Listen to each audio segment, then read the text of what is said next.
dudes? Welcome back to episode 2 of the Omega Ruby Alpha Sapphire Mysteries. I'm Alex. I'm Kellz. And today we're gonna go from the beginning of the game to the first gym. It's a lot of ground to cover, but we can do it. Yeah, and then we got our mystery second segment, and then third segment we got Q&A for you guys now because you guys asked some questions, and we're going to answer them. We are going to answer them. So first off, you head over to the Pokemon lab. Professor Birch is nowhere to be found. They're like, go look on the route, see if he's there. You run into him. He's like, you know, in the middle of a battle, and he's like kind of a wuss about it, which is kind of interesting, right? And I always liked this like intro. It's like fun. Like the way of getting your starter. Yeah. Yeah, it's just darling. It's cute. He has the Pokemon with him, so you have to like grab one and use it to help him. It's in my bag. Yeah. Yeah. And it's cool. Like, but the thing that's crazy is like, how scared does he get when he doesn't have a Pokemon with him? And I guess that's really understandable, because if I was in the wild and there's like animals that can Attacking like, me. not just attacking you, but like they can like burn you, or they can like poison you, or they can like, you know, make an earthquake happen. It's so interesting. It speaks to me, like, in that way, it kind of like speaks to me of like how vital Pokemon are to the Pokemon world, and how like vulnerable people feel without them. It's like it's their.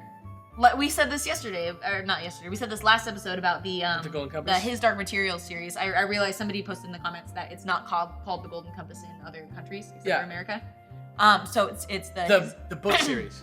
The book series. So it's called His Dark Materials. Is the book still called the Golden Compass? No, it's called the Northern Lights. The Northern Lights, the Subtle Knife, Amber Spyglass. Amber Spyglass. Yeah. Anyway, though, it's really like they're your like familiars, or your like bits of your own soul inside of like a creature. Oh, and they really are so integrated into the life of Pokemon, that the life of you with Pokemon. It's interesting. It's nutty. By the way, we're using the Omega Ruby Alpha Sapphire official guide. It's really cool. It has like a good little like bullet point. It's helping us keep on track so we don't like diverge off into some unknown territory. Yeah, and it's a really good guide. I just like to buy guides. I don't know what it is about them. It's just for Pokemon. He does like Pokemon and like any Bethesda game. I don't know. So then you go to Route 101. You have a Pokemon now. You go look in the town, which is like, I believe Oldale Town is the name of the town, right? Is that one the Oldale Town, or is that or is it Yeah. Yeah, it's Oldale. Yeah, Town. Oldale Town. It has some cool stuff in it. You can like get some potions. Yeah. That's next though. And then you get to Route 103. For me, it was May that was there. For you, it was probably Brendan that was there. Yeah. You challenge them in a battle. Classic, like, first rival battle. Not a lot has changed there. Yeah. Pretty much like boost once, and then you win no matter And then what. you walk up to the pond that you see in the opening credits of the game. Which is Oh my god, yeah. It's very cute. It's like there. It's like you can literally see it like in front of you. It's very cute. I always thought that was really great. It's very nice. Then you get the DexNav update for your Yes. PokéNav Plus, which is the cool thing that we were talking about last time. Yes. Which is the thing where you can like check the area, get the neat Search for Pokemon. Pokemon. Yeah, very cool. There's some trainers, there's some berries to get. You meet up in Petalburg with your dad, Yeah. Norman, who's kind of like a weird, kind of like stern. He's like a weird dad character. I don't know. We'll talk more about him like in depth later, but he seems so detached. Yeah, it's like he might as well not have a dad. Like, this is the only game where you have a dad, and you might as well not have a dad. I don't know. It just seems like it would have been like easy to write him in a way that like he seemed like your dad, but he just doesn't really seem like your dad. And then he's always just like, oh, hi, Kellz. He's always like really surprised when you do well. He like always wants something from you. Yeah. I don't know. I don't know. It's very interesting. It's very strange. But the reason you meet your dad is because he wants you to help out. Well, Wally bursts in.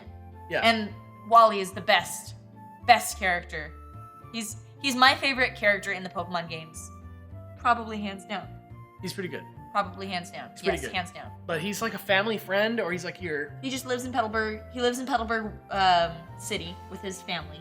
And he bursts into the gym asking Norman, like, I want to fight you. I don't have any Pokemon. Or no, he was like, hey, Mr. Norman, I want a Pokemon. And Norman's like, ugh. All right, kid, go with my daughter or son. And kind of like pawns him off on you, and so you have to go back into the deal with this the route and help him catch a Pokemon, which is actually pretty cool. Yeah. And it's a much like, it's a story-driven reason to go through the tutorial. Yeah. There's still a guy who's like, don't go this way. I'm inspecting some footsteps. But like, still, at least they tried to give you a story reason to like learn how to catch Pokemon. Yeah. And it's cool. He gets his usually Ralts. it's like, oh yeah, let me go help you. But this, it's like, he gets his male Ralts, setting up for big changes in the later half of the game. I don't know. Big changes. Not huge changes, but I mean, it's cute. It's like you give him the confidence to be able to catch the Pokemon because like you really don't do anything for him. You don't teach him anything. He knows. It's in his heart. Right. He's such a hero. So you do that. So you do that. Then you get your Play Nav upgraded, which is the. It's cute because he's like, I'm at home a lot, so I downloaded all these apps. Here, you can have my apps. It's like he's a little tech whiz. Yeah. I really like Wally. She I'm really sorry, I likes really Wally. like him. Basically, Also- what the Play Nav is it's like you click a button and suddenly you're in the bottom screen from X and Y. Yeah, and you can do your AMI, your super training, and your PSS. Right. Yeah. Yeah. Good. That's that. I like that it's there. I thought they could have maybe integrated it a little bit better. So it's like, here, all this old stuff is in here. But like. Yeah, whatever, I mean, I get that. But whatever, it yeah. was cool. You run into Mr. Briny. Yes. He's a cool dude. Yes, he you has do. a bird named Wingull. Nope, his Pico. Wingull's name is Pico. Pico. Hilarious. You go past him to the woods. Uh-huh. Devin Researcher comes out of the woods. He's like, hey, help, there's mean dudes. There's mean men in the woods. So you save him from the first person you ever see from the bad team. Right. Mine was Magma. Mine was Aqua. Yeah. That's a fun little thing. Aqua guys are so cool. This Pirate. Devin Researcher is like the most frequently seen character in the entire game. We'll talk about him more as time goes on. Probably in the next episode we'll talk about him a little bit more. He's cool though. He's just he's looking for Shroomish for no discernible reason. I don't think I'll tell you why he's looking for Shumish, because Breloom is the greatest Pokemon ever. He's the king. Yeah, Oh. literally. I'd like to know more about that. Yeah, me too. He gives you the EXP share, which I still like. I'm still like, I know a lot of people kind of like reacted poorly to it last time just because it kind of like makes the game a little easier. But in my mind, I'm trying to get through the game. I'm trying to experience the story. If you're trying to get through it fast, then just keep it on. It doesn't Why feel not challenging, and you can turn it off if you want the challenge. Yeah. I turned it off, but then like I later just turned it back on because I turned it on the longest route of the game, which is going to be the subject of some intense discussion later on in this vlog series. But I turned it back on for that because I just wanted to get through it. Yeah. It was just too much. Next, you get the Whalmer Pale. Wow, that was so hard to say. The Whalmer, stop doing that because I can't get through saying it. The Whalmer Pale is very cute. It helps you grow berries. Yep. Berries are a big deal in Gen 3. That's kind of like where they came from. Yeah, it's like the berry city capital of the world. Well, I mean, there were berries in... yeah, but in berries Gold and Silver, but, like how they are now. Hoenn is like the berry land. Yeah. There's like little places to plant them everywhere and all kinds of stuff. It's cute. I like them. I like them. I don't really. I remember I got really into making like Pokeblocks and stuff like that, which we'll talk about later, obviously. When I played through these games the first time, now I think of berries as like either it's a citrus berry, a lumberry, or a chesto berry. Right. And I'm gonna be using it for battling. I don't know. I like the Rindo berry. Yeah, I like the idea of like gardening in Pokemon. I think that it's like a very natural like mix of two things, like growing the animals, growing plants. Yeah, dude, it's great. Yeah. You run into your rival again near the Pokemart. Not your rival, Mayor Brendan. Near the Pokemart. Mayor Brendan. Yeah. This is in Rustboro City now. Yeah. You can visit the Cutter. He's And like a get weird HM dude cut. who likes to cut stuff. And Yeah, gives you the HM cut. yeah, he gives you cut, and then you can't use it. And in that town, there's also the trainer school, and a couple other things. Just some other. I mean, it's just like it's a big town. It's a pretty big town for the first gym town. It's got a lot of like buildings, and it's kind of like in tradition with the like throwback to the first game. It's like the town with the rock gym leader and the museum. Yeah, False Swipe is there, which you get in the Pokemon Center. It's pretty good for catching Pokemon. That is great for the first city. Yeah, if you go to the trainer school, you get a Quick Claw. Right. Could be useful. Always go to trainer school. Obviously, you get cut, but you can't use it until you get the Stone Badge, which happens in this town. Yes. Roxanne's gym is in Rustboro. It's really cool. It's really cool. It's a museum in the front and a party in the back. It's not a party. It's like these giant moving Pokemon statues of the fossil revival Pokemon. Yeah, and then it looks like in the back there might be like a Dragonite fossil in the wall. Is that real? Maybe. I don't I really like Roxanne's new design. She's cool. cool. She really got She's wearing like a trainer school outfit. She's like a graduate, or maybe she's a student. Yeah, who knows? You know. The battle is pretty easy. She has like a Geodude and like one other thing. What is it? Probopass. No, Yeah. I mean a nose pass. Nose pass, yeah, and neither of them are really a big deal. Yeah. Especially for me, Especially for Mudkip. Well, I had Sceptile, same thing. It's just like, get out of here. You got a Sceptile in Gym 1? Roast me at every turn. But yeah, she's pretty easy to beat. Yeah, I do like her. The cool thing that happens in this game, which I don't know if it was in X and Y, is when you get a badge, you get the level thing, where it's like, now Pokemon up to this level will obey you. Then you can use Cut outside of battle. She gives you another move, which is Rock Tomb, I think, which is a great move, especially for Breloom. And then, as soon as you get the badge, Pokemarts stock better items. All the Pokemarts do it. Yay. Instead of just like the ones in the higher level towns, it's like now you can get Great Balls and Super Potions. That's cool. That almost like makes more sense because it's like going to a liquor store and being like, can I have some alcohol? I'm not till you're 21. Here's my 21 badge. But this is like Poke badges for like items that you can maybe not handle yet. Right. Like you're not good enough yet to need a Hyper Potion, so we're not going to sell it to you. Yeah. I think Hoenn might have the best early game of any of the games. You think so?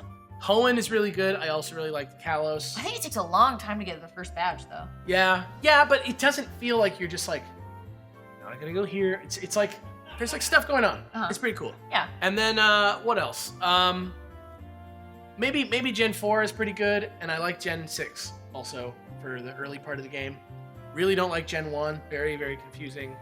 Gen 2 is like also very like, just let me get to it. But this one, I think they really tried to like merge story and teaching. Cool stuff. You have to backtrack a lot in Gen 2. Yeah, you do. But that is it for our playthrough. So far, I'm happy about the game. I like this part of the game. Yeah, right? it's a nice part. I was like using my Dex Nav to catch my my Tailo, and like it's cool because you can start the game with like pretty good Pokemon, and like I liked going through that. Yeah. And it looks just like great. Oh, another cool thing that I noticed first when I was walking to Rustboro City is that the trainers will battle you again a lot more. Yeah. You don't even have to like walk in a certain place or check like a VS This is seeker. true of like everywhere. You just will like walk and then you go back to that route. You talk to the same people that you've already battled, and they'll just battle you again. A lot of them will, at least. So that's really awesome. useful. I like that. Yeah. But I was that's it. surprised at first, actually. Yeah. So That's it for our like kind of like talk through segment, and we're gonna be back with a mystery right after the break.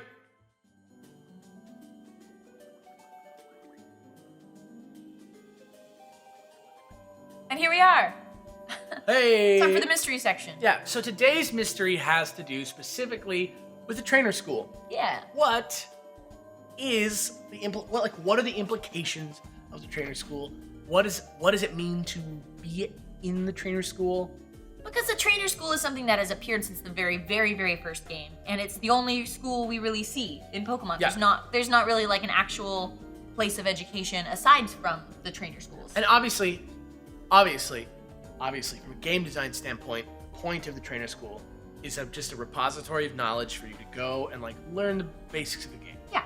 But it also exists in the world of the game, so there's a couple things that we wanted to answer. Sure. Yeah. First of all, is trainer school required for all trainers? Like, because obviously you as the player, you're able to be with Pokemon and like chill with them, but like you don't necessarily have to go into the trainer school at all. But you can still become the champion if you haven't gone to trainer school. Right. Like, I could potentially never walk in. Yeah. Like, there's a quick claw in You'd there. miss your quick claw, but that's it. Yeah, but like, it's just books about like basics. Yeah. So it's like it's a situation where I'm like, is this all there is to learn in the Pokemon world? Like, how do they? Is everything like independent study otherwise? Like, how did the professors become professors? Where did they go? Have to do? Do they have to graduate trainer school to become like professors, or? Maybe that's what it is. Yeah. But that doesn't make, because then why would it be called trainer school? But then again, what about gym leaders? Because because we never really know about the certification to become a gym leader and like what that's all about. Like, what if like graduating a trainer school is a requirement for becoming a gym that's leader? what I was thinking, because you become the champion by beating the champion. Oh, there was Tyrant. Tyrant, no. you beat the champion, you become the champion, but you don't become a gym leader when you beat a gym leader. So maybe what the trainer school is, and because it really looks like Roxanne is like somehow involved. Yeah, she looks like she's wearing kind of like almost a school uniform. Like a schoolgirl outfit. So, I was trying to avoid schoolgirl because of the implications. Well, just the school like outfit. a school uniform. Yeah. And it's I can't remember exactly what she says, but I feel like it was like I'm graduating the trainer school or something like that. And, like I'm a gym leader. Like she seems tied to the trainer school in a big way. Yeah. So she has like a tie on. That's yeah, like a weird thing to be wearing. I'd like to know. I'd really like to know like what is the certification and qualifications to like become certain jobs. Right. Well, so I've been thinking about this. Here's my thought. Okay. I think that it's not required to be a trainer to go to trainer school, but it's like almost like getting certified. So like your options are, as a trainer, anyone has a right to get a badge if they can earn it. Anybody has a right to challenge a gym leader. Everyone has a right to challenge the Elite Four and the champion, but they have to challenge the Elite Four and then the champion. That's how you win. Because again, the champion changes all the time. Right. That's the idea of the champion, is that it's like a goal that you can like, it's almost like prestiging or something. Right. Like, yeah, I was champion once. Yeah. And then like after the main, in every game, after you become the champion, if there's post-game, people usually refer to you as the new champion. So it's not like people aren't like, whoa, like there's a new champion? How did that happen? It's like pretty much, I think, part of society that you can become champion. But then maybe you can become champion more than once. Yeah. But the thing is, there's not any sort of like, I beat you, now you are me thing for gyms, for the Elite Four. And I think that to get to those positions, you need to spend time with the trainer school.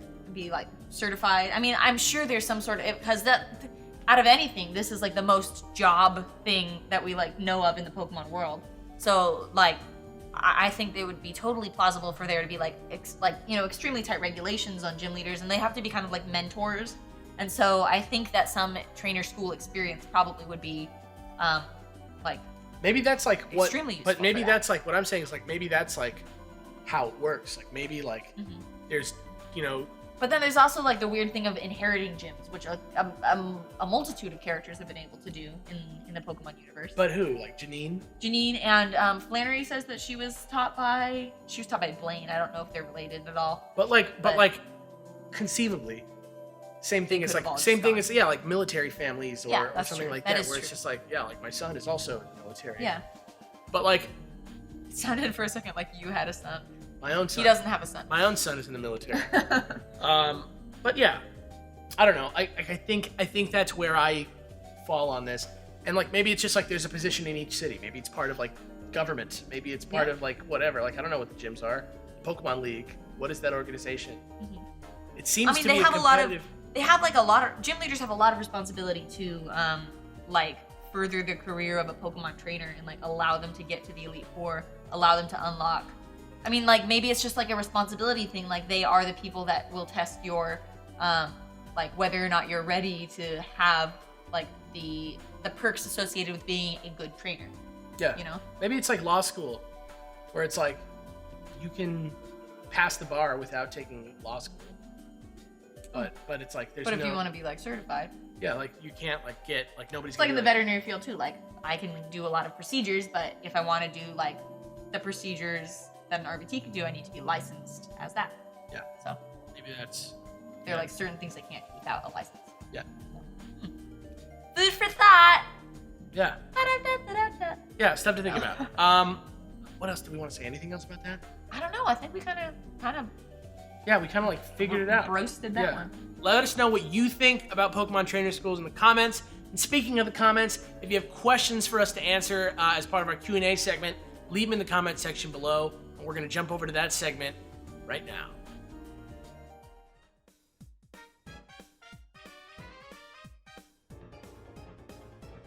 And we're here! Yep. Question section. Bam, Q&A. First things first. A lot of you were responding about the moving truck thing. I just want to give you like lay of the land on that so you don't have to like read every comment. Most people say it would be cool, but it's probably dangerous.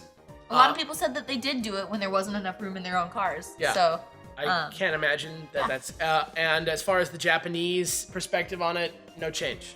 Yeah, everyone was like, I'm from Japan, and like, no, it's not a thing. It's not like a cultural thing, but you jump in the back of the moving truck. Right. Yeah, another question that we've answered a million times already. But it was probably the most asked question in the comments. Yeah. Are we dating? Yes, Yes. we're dating. We live together and we're dating. It's been years. Years. It's been years. Okay, but now on to the questions that we wanted to answer for the vlog that were more specific, I guess. Yeah, sure. Okay, so our first question today comes from Derde, D-E-R-D-E. Okay. And he says, "Hi, Alex and Kellz. I asked this last time when you were walking through X and Y, but I'm still curious. Do you have any traditions or personal rules when playing through a Pokemon game for the first time or any time, I guess?" Okay. Well, I'll tell you this. This time through the game, I decided to name all my Pokemon. Never done that before, and it really does change the experience. Right. I also don't do any side quests that I can avoid doing until I beat the game for some reason. Even if they're available to me, I always like don't do anything extra until I've got my badges, because I'm like all about getting my badges and like getting to the post game. Great. Because I like having all my sort of like Poke tools available. Cool. My tradition is that if I catch a shiny, it has to be nicknamed no matter what. If I trade for a shiny, I have to give it a nickname and always refer to it as such, I guess. That's really my only like tradition. Otherwise, I guess I kind of have like what was I gonna say? I do have like a kind of tradition. It's gone. This happened to me last time too. It's okay. Anyway, so nickname all the shinies no matter what. And oh yeah, I don't like having an HM slave. I don't personally. I personally try as much as I can to spread out all my HMs because I think an HM slave is a sad term. And I want it to be like a natural playthrough. So a lot of the times the Pokemon that I used in my playthrough of the game are not Pokemon that I'll ever use in competition because they have the HMs. They really need to... So I really try to divvy up the HMs and like evenly spread them so that like it seems like a more natural experience and I'm not just like, need my Linoon to go strength surf and rock smash. They need to fix that. That's like the worst. Yeah, I would really love an overhaul of the HM They fixed system. the box, they fixed a lot of things. That's the one thing that I'm like, come on, dudes. Yeah. I know a lot of you probably are thinking like, oh, I battle someone every time I beat a gym as a tradition. Oh, that's cool. Let's do that next time. Sure. Cool? Yeah. Great. Cool. That was for you, Derd. All right. This next question, which was actually asked a couple times, but the first one that I saw was from Capones. Says, where did you get that Gastrodon plush? Oh, this one right here? This one. Well, actually, these two plushies right here were crocheted by hand by the wonderful and talented, get off my lap, me too, by the wonderful and talented Melinda Cook. And she so kindly made these for us, and we love them so much. They're great, yeah. They're great. They're very durable, they're very, like, cool, and they're just adorable, and I love them. So, thank you, Melinda. Yeah. I don't know. I don't know, guys, if she does like commissions and stuff. But Melinda, feel free to tell us if like that you want us to. Like, tweet us or whatever, and we'll throw out your But name. yeah, she did a great job on these. So good job. You're gonna go right back there. Great Good job. Next question. Yay! Next question. All right, the next question is from Kiba Inuzuka, and they ask, "Hello, Alex and Kelly. My question is, what is your guys' favorite Pokemon games ever? Keep up the great work." Pokemon Gold. Or Gold. Pokemon Heart Gold probably is Heart Gold. just like a better version of Gold. Yeah. Yeah. That's But great. Maybe Pearl. I don't know. Pearl, like for my sentimental reasons. Johto is my favorite region. Yeah.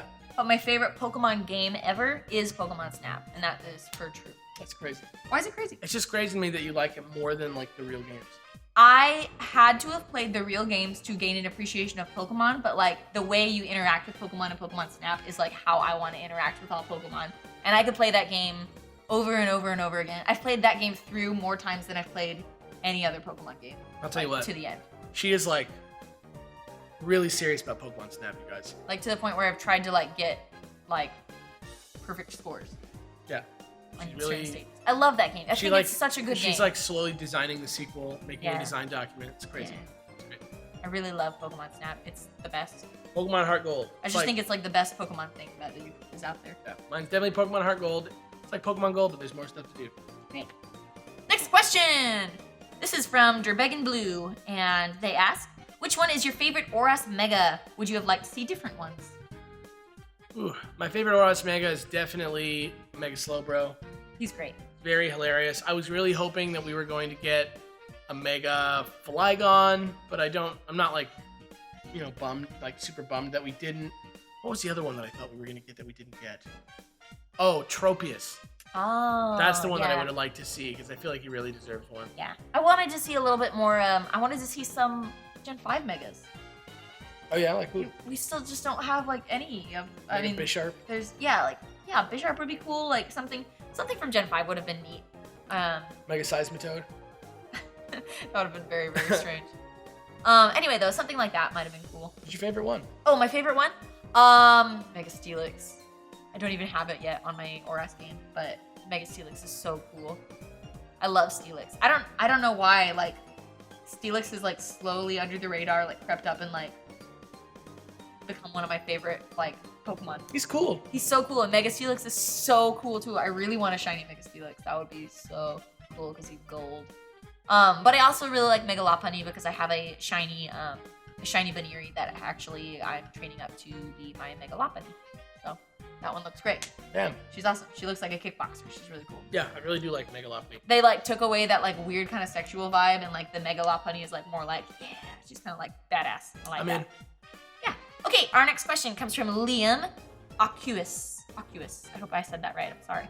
How do you guys feel about or react to Gen 1ers? People that say things like Trubbish is a bad Pokemon design and they are running out of ideas, yet they don't see that Voltorb and Ghastly are literally balls with eyes and call that the best and disregard every other generation besides Generation 1. Yes, I'm not hating on Gen 1 nor Gen 5. I played them all and I've loved them all. And I love your guys' show, by the way. Thank you, Liam. I don't like, just like in any situation, not just like in the Pokemon fandom, I don't like anybody who hates on someone for liking something different than they like. Mm-hmm. So a lot of the time it comes from the people who just like Gen 1, who are trying to say bad things about the other games. My beef is that like if you call yourself a fan of a series but have only played one game out of the series, then like are you truly a fan of that series? Right. Because like, I mean, for example, I can say, I mean, I don't even really know where to like start with this. Like if I only played the first Kingdom Hearts game and like didn't play any of the other ones, I wouldn't call myself like a fan of the Kingdom Hearts series. I would just say I like Kingdom Hearts 1. I wouldn't say that I'm like a first gamer. It just seems like a weird term because like if you're insulting someone for liking all of a franchise, like that just make any sense. Right, but here's the thing is like on the flip side of that, the term Gen 1er is a term that was created to sort of like, minimalize those people who just like the first one. Mm-hmm. I mean, maybe you just played Pokemon when you were a kid and you don't have any interest in it anymore because it's not what you care about anymore. Mm-hmm. And, as long as you're not militantly talking smack on people who like the other games, I don't think that... Especially if you haven't played them. I'm not going to come back on you and be like, you just like the first one. What's the matter with you? You don't really like Pokemon, like, you know what I mean? Like, I haven't met anybody that's like that. Usually when people have played all the games, they don't hate on the people that have just played one of the games. But I do see some, I mean, maybe it's just my experience, but I do see a lot of the other way where like people that like don't know as much about Pokemon but know that I like it will like ask me what I like about it. When I start getting into like other game stuff, they're like, ugh, don't bore me with that. Like I mean, it just seems like an excuse that people want to say they're running out of ideas. I think it's just because people are nostalgic. Most people are nostalgic about the first gen, like especially in our age group. Yeah. Because I'm like right at the right age for that. It's just like I think it's more about like they're nostalgic about these ones, and that's the ones they care about because they just haven't kept up with it. So when they ask us about it, they're like, "Do you really like get paid to play Pokemon?" And then like anything besides the stuff that they know about, they're like, "Oh, I don't really care. I don't care about Pokemon that much." Mm-hmm. So it's like, I don't know. I don't have like bad blood towards Gen 1ers. Yeah, like just don't be an ass about it. In any sense of the word, for whether you've played them all or you've played one. Exactly. So, like just like what you like and don't worry about what you don't like. Having played them all and still just liking Gen 1 doesn't make you better than somebody who hasn't. And secretly, our mission on the Dex is to like get people who have only played maybe one game to like play some more games, get people who've like fallen off the series to like get back on it, and to makes like us happy too to hear that. And like to educate people about the designs of some of these Pokemon that they might be like, that's a weird Pokemon, I don't want to learn about it. Just that's why we're here. Yeah, man, like there's so many that I didn't really like that much. And now so like I really like, yeah, for sure. I don't know. Absolutely. Yeah. So good question, thank you. And we have a couple more. Let's see here. Actually, we have one more. This is the last one. Okay. This is from Tony Landa, who asks, Alex and Kellz, I love this series. What is your opinion about Nintendo having DLC, and do you think they would have some on Pokemon games as well? I love Nintendo DLC. I love it because everything they make is good quality. It comes out far enough after the game came out that it's like, not like, was this on the disc the whole time? Are you trying to sell me? Because, like, number one, I don't agree with that argument ever. When people are like, it was on my disc that I paid for, therefore I deserve to be able to access it. I think that's a crazy argument in the first place. And I think that people who don't like that don't understand exactly how DLC works in terms of, like, getting somebody to pay you to make a game. But that said, Nintendo makes all their DLC super optional, super, like, extra stuff, not essential stuff that should have been in the game in the first place. And I would love to see some DLC content. Like, Nintendo as a brand is like super solid, guys. I feel like out of the major game studios, Nintendo is like the most like with it and the most by cohesive, far the like, best track brand. record. I mean, like I don't know a lot. Okay, granted there are some, but I don't know a lot of like franchises where more than Nintendo where I like know that it's gonna be a solid game. Like maybe barring like Sonic Boom is Sega even, so like no. But like, yeah, most of their games, like I can know that like it's gonna be polished, it's gonna look great, it's gonna be kind of stylized, and I just like it. Whereas like sometimes you'll like download a game from another developer and you'll be like, I can't play it. There's a glitch where I fall through the floor. I've never seen things like that. And usually like the glitches in Nintendo games, you gotta like really work to get them. So they do really good playtesting and they do really good branding. And so like I'm cool with their DLC because I know that it's gonna be like also part of the really good package. Yeah, I like that it's like high value DLC. Like with Mario Kart, it was like it's like new characters, new cars, 2 whole new cups. Yeah, get hyped.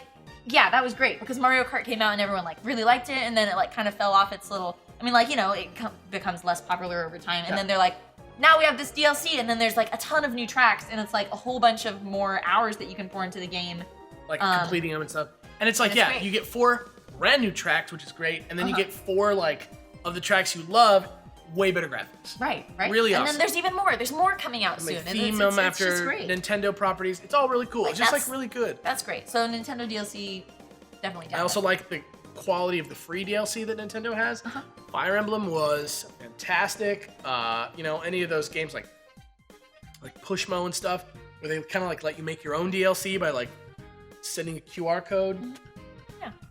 As for Pokemon DLC, I think it's entirely possible that we'll get some sort of Pokemon DLC. I don't know what kind or what it could be, but like... I'm totally optimistic about it. Yeah. I want to see it. I'm interested to know what it is. Even if it was just like another thing like the Delta episode, or even if it was like... It could even be like free DLC, like... Because that's... I mean, they kind of do that even like with their after-the-fact legendary distributions. Right. Like Deontay comes out like... That is a form of DLC because it's a new aspect of the game that was not accessible before. And the Deontay one time. like had like cool like story stuff with it. It's cool, man. Yeah, so I definitely think that it's a strong possibility we can get some Pokemon DLC up in there. So who knows? Yeah. Well, that kind of brings us to the end of the day, right? Yeah, leave your questions for next time down below. Don't forget to do that. There weren't a huge amount except for are they dating and now you know. Yeah, so. Yes, we are. And every single video. Yeah, so leave some questions down there. And what else? If you want to, buy a Dex shirt, you can head over to theyeti.com/thedex. Links in the description for that.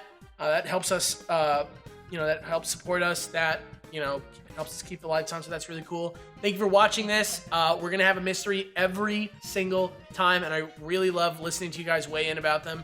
So go ahead and do that. Some more in the comments. I read it all. Even if I don't respond, I do read it. There's just a lot of you guys. Thanks for watching. We'll see you next week. Bye. Bye.